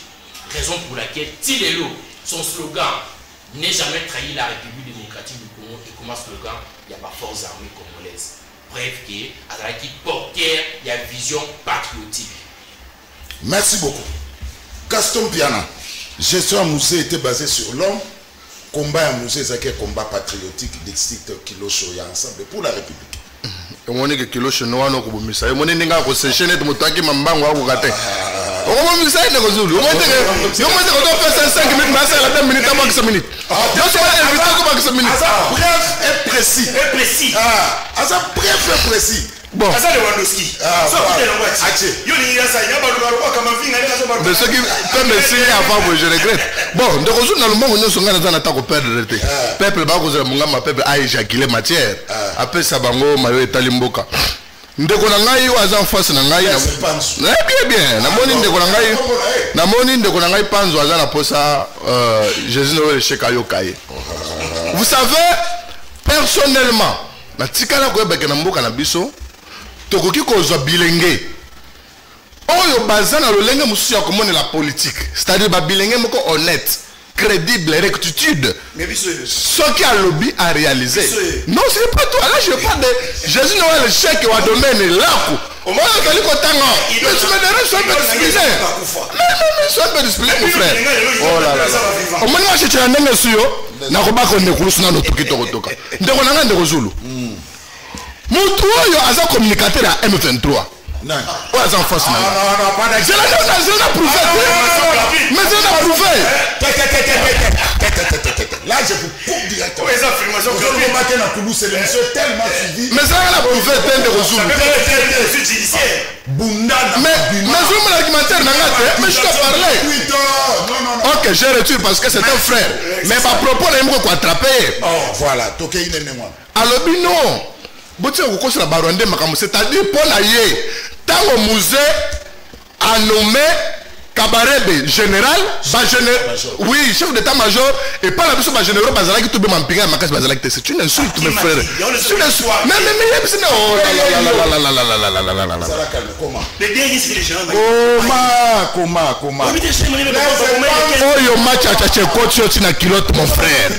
Comment après, Gasson Pianeza. Ah, on va l'équipe, match à la deuxième tour. Kasi, après Gasson Pianeza. Ça fait plaisir. Oh, match est chalé le côté tu n'as kilote mon ça supporter de Bozou. OK, je te protège. Alors, consonant James Kabarebe coaché na chef d'état-major, ezali haute trahison. Président Mokota sala yango. Président Mokota sala yango, ba Congolais mapinga makasi. Ceux qui tozana mapinga makasi dans l'époque ya Mobutu et pas Zaïre mon frère. Les citoyens non les asima balabala. Ce qu'on a 60 ans ezaya le kuta parce que elle est quoi Mobutu ndolanga Zulu. Mampingani akukai kukengerasa mampingana biso na sous région. Et réalité c'est la raison pour laquelle nous sommes à Biarimana. Mampingana biso kene ko zoya mon frère. Mais on Mobutu asala kezali nani Moussa asala kezali haute trahison parce que souci na ezala kinini ezala ki peuple te.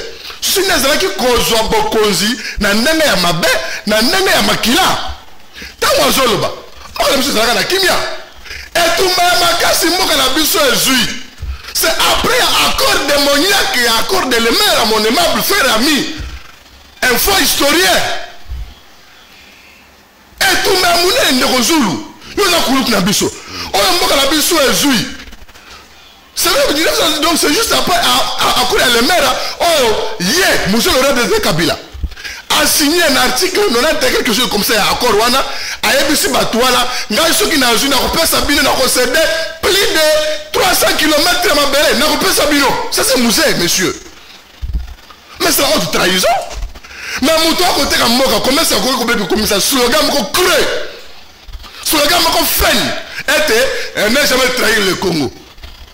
Est-ce qu'il y a quoi avant Moussa de Joseph Kabila oh aïe il y a un qui Joseph Kabila Zalaki wapi avant toi ma Moussa donc les lois oh nous sommes totalement comme sur le plan sécuritaire et Zali Moussa aza kulu na ngai de reste mémoire mais to ko bomba mais moi tout mais c'était parce que ba Rwandais mutoina bandi mutoamela biso ba Rwandais awa ezali Moussa parce que tango atie James Kabarebe chef d'état-major awa James Kabarebe à Longwe accueilli Rwanda a comme ministre de la défense de Rosulu.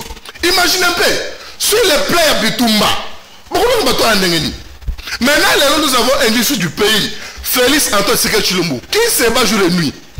Kabila le quoi, mais ça la cause aura pouvoir na nenga makila. Na bali ne bakatumbi. À l'obité, ngai na mona kineti que Félix na kosala coup d'état na réussir.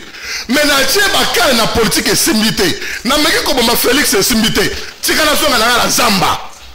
Ne Kabila Zwinanga azongi sie na Zamba akeli kosala na banyanga la katwara ya bangoma et ainsi de suite. Et maintenant lelo Kabila lobino commencer na soba na ko recruter pour tout kota Zamba to benga la bandeko na biso. Recrutement ya Kabila et bandi. Premier recrue c'est le Jida oyo moko abengi me moto nga na zwa ki azali mwana pêcheur na commission Mutambongo a comme Jida a trahir ngai ça c'est Kabila ce n'est pas moi. Kabila mtolobaki mais le trahir nga mais Jida atika la kozongela Yesu te mais oh Jida lelo azongeli Kabila parce que Kabila bino na zo recruter boya mi surtout ba le kotinda la bananga bambre instabilité zala deuxième recrue Lubaya o moni batu nyonso oyo moto bakanga ki a chargé de mishananga atangaki obana ko Lubaya côté Lubaya monaki troisième recrue Fayulu alembo mozo que n'est pas Kabila kanga mission na ngai Kabila zo zela amba Fayulu est-ce que le président élu Azalada a consulté par exemple le citoyen. Jamais. Et Kabila Tineli déjà fait le billet, fait le Zokinde. Quand même, on a qui billet. Nazo ya bisala boye Ndekozulu. Quand ta vidéo, Kabila Tineli déjà fait l'invitation. Fait le Zokinde pour la Kabila. Non, pour la Kabila Yambaye, Azokinde. Alors, le peuple n'a pas espoir et souka. Il faut tous aller unis dans le gouvernement. On va pour la moka. Pour protéger l'intégrité territoriale de la mission. Je pense que la gestion est basée sur l'homme. Une gestion orthodoxe. Une gestion d'accord. Il n'y avait pas de détournement. Gaston Pierre. Non, mais Moussé Moko fait un grand détourneur. Un détourneur. Oh, non, bien. Est-ce que vous avez dit Moussa Manaki que j'ai remis solo? Mais non, vous n'avez pas. Posez-moi sur le photo. Mais nous, tout le monde est historien. L'histoire est là, comprendre. Yo na mukolo kulutu même un minéral on est venu battre la bazo au cas où il y a quoi battre musée. Pourquoi musée maintenant quand on tient pas diamant la poche. Oh maintenant vous êtes ça gestion orthodoxe on m'a la mission de sikala kozate et ça je suis fait ce que tu parce que indépendance à l'institution nyonso mutu ça zali ko gérer ba détournement to monia ba lampadaire ba forage, ba sanjou, ba gestion orthodoxe. Mozolo va ba lampadaire italio. La moyenne déjà liste na justice ba ko ben se ba pour ba lampadaire. Il semblerait que Nicolas Kazadi a cheliste kuna comme le tout puissant a zo l'occasion à la banque. Alors il y a un parce que biso peut tomber ta pembela. Alors ko ba lampadaire, ba forage. Moi nous a yalo bien ngoti. Ezami so na biso o Nicolas Kazadi abimisa etika ko za retracete ezongate lampadaire tozote me miso na biso wana ebunga mais lelo ce chef de l'état appelle Nicolas Kazadi banque chef na ngai wala population bakolela kangi gestion orthodoxe gestion musée atikala ko za na gestion orthodoxe te ndeko na ngai tango ndeko akoloba ke no Etienne Tshisekedi wa Mulumba batikala bageraki na Mobutu 18 ans non je ne suis pas de l'UDPS mais l'unique politicien on a combattre Mobutu tina suka a combattre Mosé tina suka s'appelle le fait Etienne Tshisekedi wa Mulumba d'heureuse mémoire pour nana badaki ko combattre bango c'est entre autres non orthodoxie à gestion dictature en place nous souvent les tiens maintenant côté en bas la biso et tiens c'est que la Mulumba après ça c'est un concert le bien nous nous autres en bas pour les habienter toi faut t'attendre au mosolo bazon à la bango c'est-à-dire les lois à la groupe na biso tu dois le regretter n'est pas bon parce que souvent ça là que tout le monde a atteint les lois baba na ko ça biso que moni mutu wana vandu wana moni tata wana ndé mutateka mboka mais ba ko bon maye ya on doit le regretter ne ko zulu c'est-à-dire les lois dire que t'es musée toi tu as raison nyonso. Parce qu'il faut défendre le patron Nabino Kabila. Bino nous pour message na makila, pour message na pouvoir habitumba. C'est tout à fait normal. Donc pour chuter, na mon histoire moko zali ko tambola na réseaux sociaux, pe na ba médias mususu, na histoire où zali ko leka na site touristique ya Nsele. Je rappelle ici que le ministre Didier Pambia, ce qui a eu décision, il y a l'incompétent mais ça se fout rien Ntumba, Moutouala c'est un incompétent. Gestion n'est basée sur le détournement. Gestion n'est pas magoui, mais makamobele est comme ça. Parmi les locaux qui travaillent dans le chef de l'État, il faut qu'on cherche à tout basé compétent, basé à niveau pour relancer le site touristique en Nsele. C'est-à-dire les locaux s'acharnent dans l'idée de baguetter, à Tchèle qui n'a pas, Azali Kabiliste, c'est une fausse information. D'ailleurs, Pambia, Azam Moutamoua, il a fait le rabat tout le monde a proposé qui. Blaise Panzou, qui débat le professeur Mouya, a reçu Maloba, Tala commis blog, oh, Batino, on a 10 ans. Na garde pour na taille ça découpage, na boy qu'on c'est bon. Alors, accord il y a l'Éméra. Autre trahison, n'est jamais trahi le Congo, un slogan creux, Dixit, Gaston Pierre. Mon nom de Gaston, Tala Nenga Louia, Soso Bazou Mélana Pema. Azam Tamnen, le Gaston, bon, ça vous l'avez dit, Gaston, ça dit. Un petit crapaud politique qui veut se faire gros que, qui veut se faire plus gros que le bœuf. Je suis mon gamba peuple, monsieur.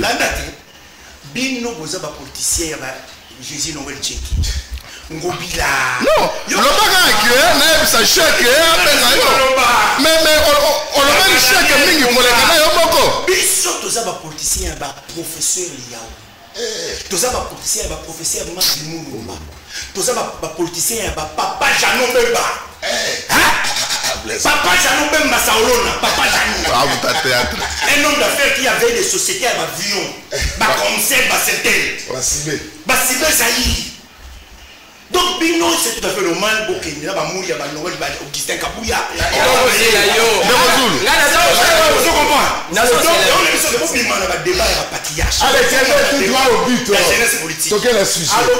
C'est musée qui est à la base, il y a beaucoup de savoir rwandais. Mais Rwandais, il y a bien monté l'histoire. Rwandais, depuis 1994, Mobutu était encore président de la République.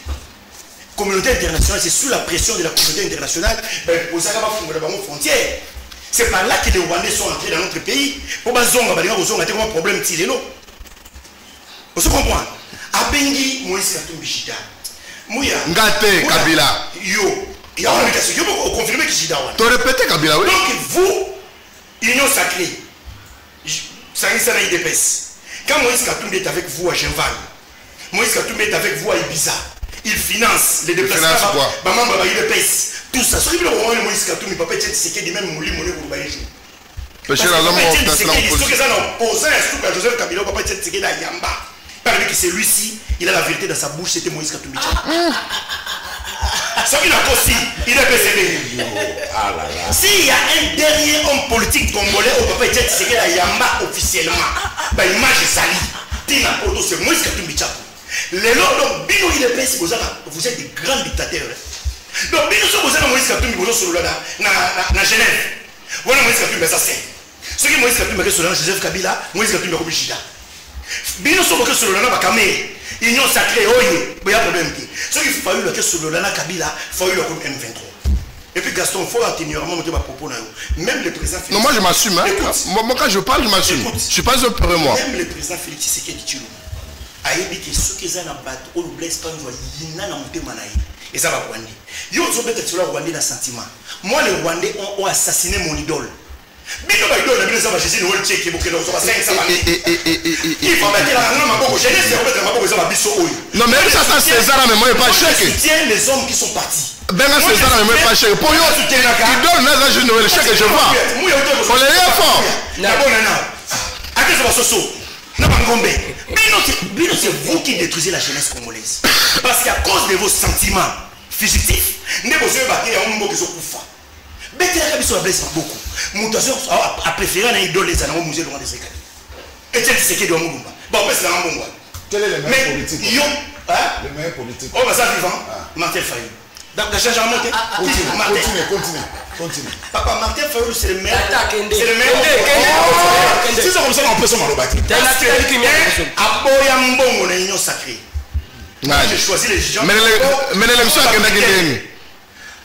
Gaston, Azagé Pangobila. Tant on ne peut pas nous l'intérêt, ça fait à qui est pas Jésus Noël. Mais Fayou lui a dit non à l'Union Sacrée. Aboya posté. Moi, je m'attendais à la partie politique. Maman Chantal, Nico Mayengele, ce sont des gens qui Baba Djoko. Il faut qu'on félicite ça. C'est pas facile de refuser l'argent. Il y a des gens qui ont la cravature.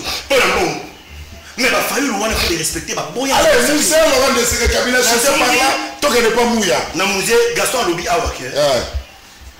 Musée à Nombaki James Kabarebe. Mais les généraux de Gojou, rappelez-la qu'à Gaston Histoire, les généraux de Mobutu avaient pris fuite. Le seul général qui était resté, c'était le général Maïe. Et le général Maïe attendait le musée pour organiser l'armée. Mais Badomolomé, il y a un régime, il y a Mobutu, parce que le général Maïe, le 16 mai, à 5 h du matin. C'était d'ailleurs le plus grand regret à Mosée Laurent des Kabila. La mort du général Maïe. Il y a un moment où il temps à structurer armée, à chaque général James Kabarebe en attendant. Mais c'était une bêtise, Blaise. C'était une bêtise. Il y a des fans de Mandokole Barandé. Qui fois? Est-ce qu'il y a une qui n'a pas l'expérience militaire? La rébellion. Maman Nangaye. James Kabarebe a sali pour organiser l'armée.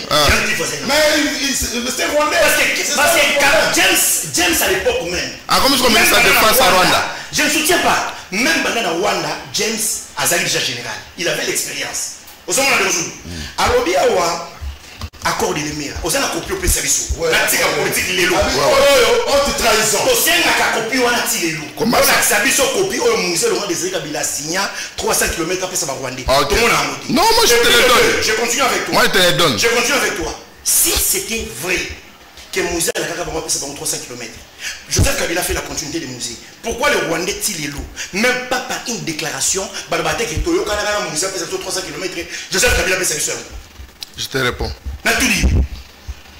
Ndeko Zulu, botanga comme musée na respectation. Au moni mbongo 100 jours. Na côté sur la gestion. Il y a musée. Au moni mbongo cité par là. Ce que Zaki na Zaki sous musée Laurent Désiré Kabila. Mais bato basé na prison Tilelo. Na sur la gestion musée, na rigueur. Il y a un homme de taille, un homme politique. Avec musée Laurent Désiré Kabila, mbongo ya 100 jours, mais climat va 100 ans.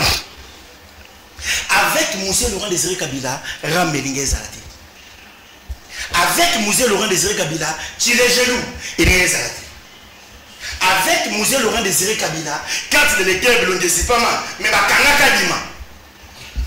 Makanga yi, million à l'été bini, pour que ce soit ma carte, Babylone de Fassama. Moi je me rappelle, il y a un ministre à musée qui a détourné $1000. Bakangayi. Moussa Kangayi. Témoignage entre Ebisanga Didier Moumengi. Akangayi. Qui fit son ministre, il y a information. Tala. Donc c'est Didier Moumengi lui-même qui m'a dit. Tala profil, il y a un ministre Nabissou. Il y a musée Laurent Désiré Kabila. Tala profil, il y a un ministre Nabi. Pour comprendre entre gestion musée, Nabino.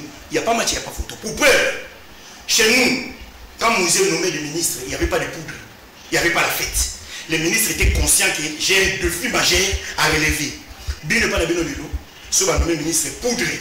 Feti, il mettait dixième. Feti, c'est là que les mots oui. Vous comprenez? Avec cet homme, musée Laurent Désiré Kabila, sans aucun soutien à la communauté internationale, ni à la Banque mondiale, les dollars étaient stabilisés. À quoi la monter? À quoi la monter à la Banque mondiale? Il est pèse dans 6 ans, pour combien de gens a pris 10 milliards de dettes extérieures? 10 milliards. Sous musée Laurent Désiré Kabila, à Boya 13 millions, il y a une all boîte. À Bézaïwa, goutte d'eau dans l'océan, rejetant. Ne jouez pas avec cet homme, monsieur. Ne jouez pas avec cet homme. Merci beaucoup. Ce monsieur, dans 3 ans, merci à servir sur la station. Colombo aéroport.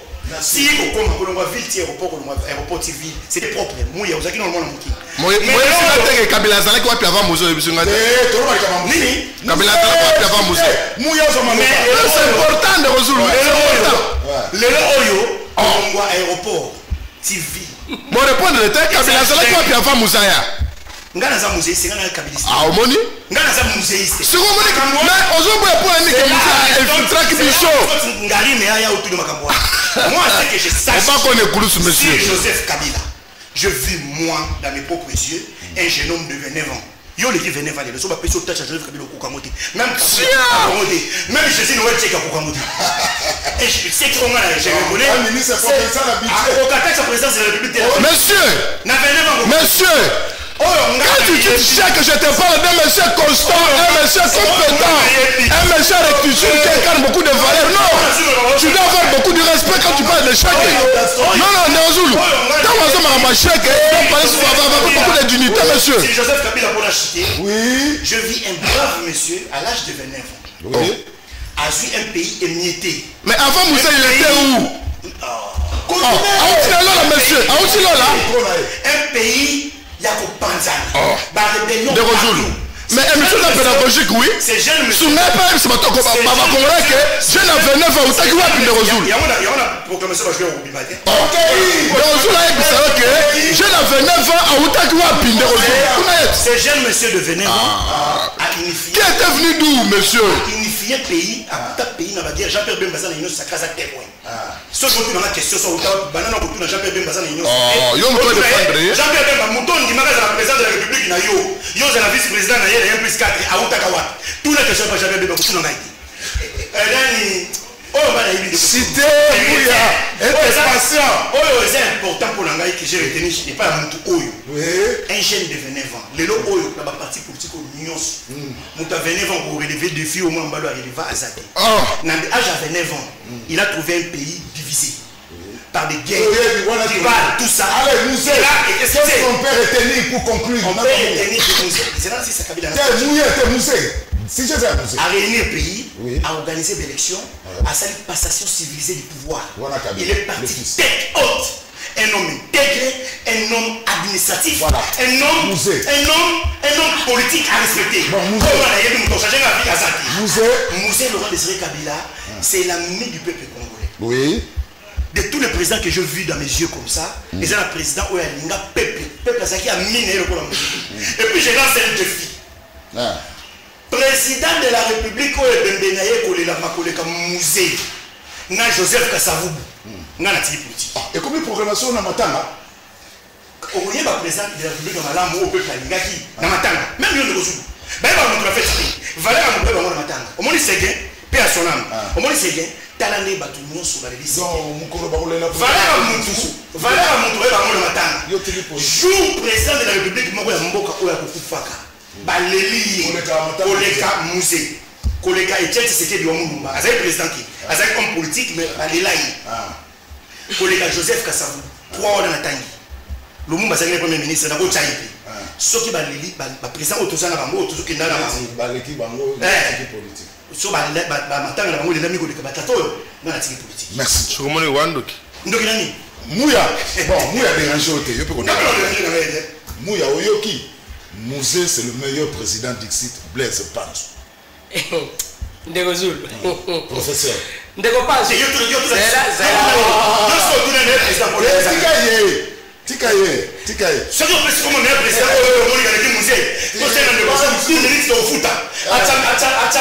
on téléphone ouvert. Téléphone. Ndego pas. Oui. Olobi na batwa ke olekinga na mbula. Oui, na mayele chez nous. Je vous prends calmement. Je vous rappelle ici. Au moment où on a demandé à prof, et ça prof a si mandat côté. C'est faux. Au Kosovo Congo maniqué, Laurent Désiré Kabila, Moutoua Pessa Congo et la République démocratique du Congo. C'est très faux. Vous avez Kasavubu, c'est Kasavubu qui a amené les noms, il y a la République démocratique. Ah, mais c'est pas du site de pétrole. Non, mais tu n'as pas parlé à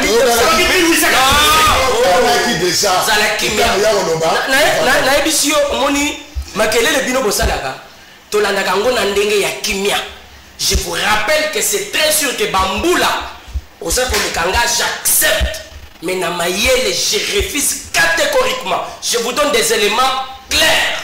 Comme il y a la République démocratique du Congo, Laurent Désiré Kabila Moutoua Pessa Yangote, Moutoua Pessa Congo, il y a la République démocratique du Congo, et ça, Kasavubu. Les gens qui nous suivent peuvent vérifier. Naza Kolanda yo parce que Nalandio, Makamuna Yoki, et Salinga Motema Passi. N'ayez comment je vais faire parce que je comprends que vous êtes devenu kabiliste. Dans tout ce que vous avez dit, on comprend, on sait vous situer. Vous avez parlé de Laurent Désiré Kabila, Batunio Moutouna. Laurent clairement, Oyo Laurent Désiré Kabila Sala. Vous n'avez rien dit. Oh, attendez, on a ça qui n'a pas besoin de se faire dans mouké mouké. Non, non, Yoka.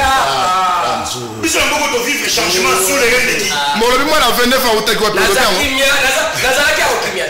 Moi, la 29 à Otago. Oui, l'olenge la bino ya kolobela.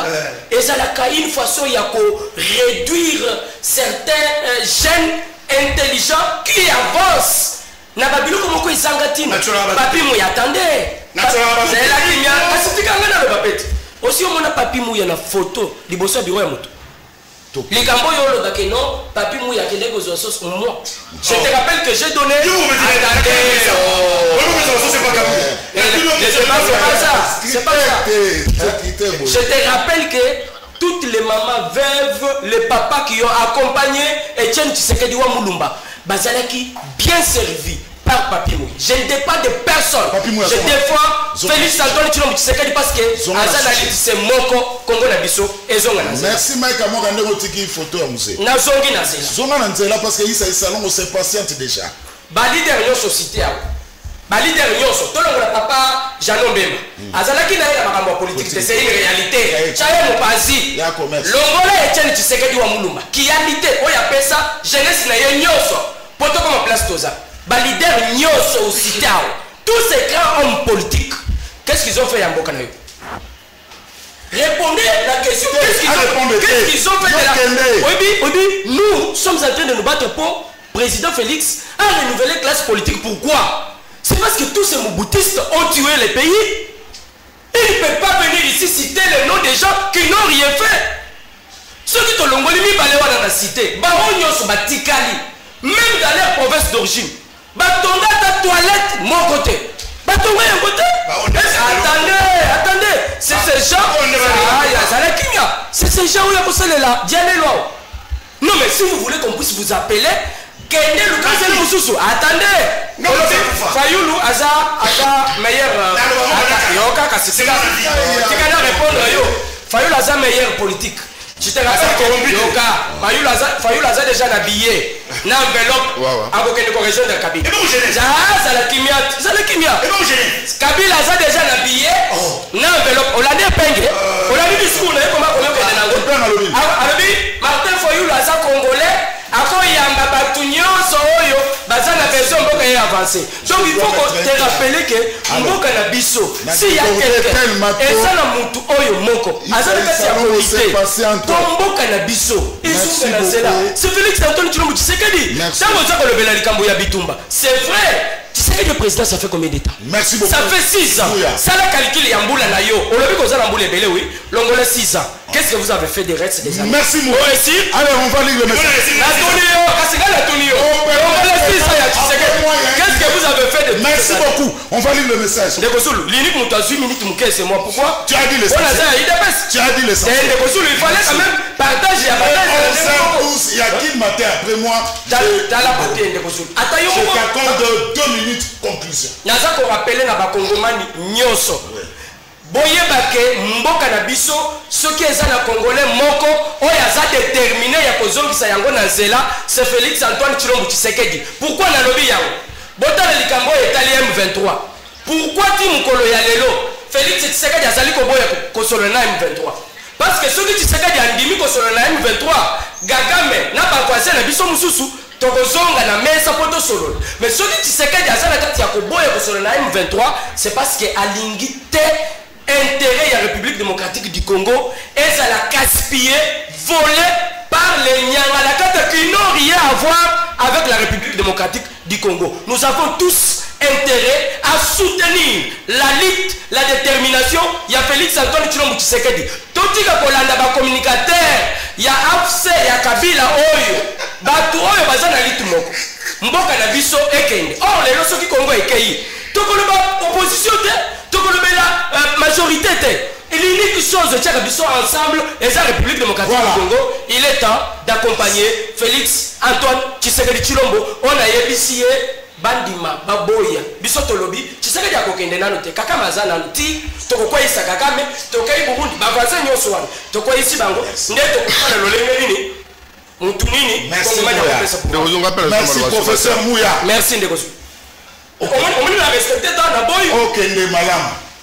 Bon, natika na makambo ebele. Ok, les malam. Ah, Ndekosu.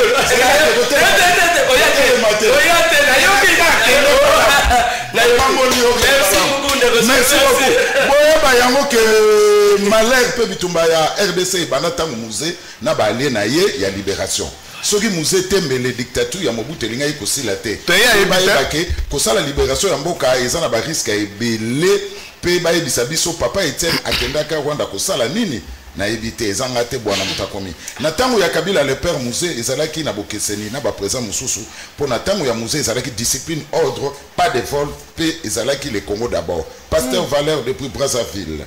Soki ya solo Kabila Joseph nde azali na tête ya AFC. Bazo c'est la nini ba condamné ye. Ndenge basali ba membre mususu ya AFC. Félicitations Panzo ya bango histoire musée Kabila Kinzengamo.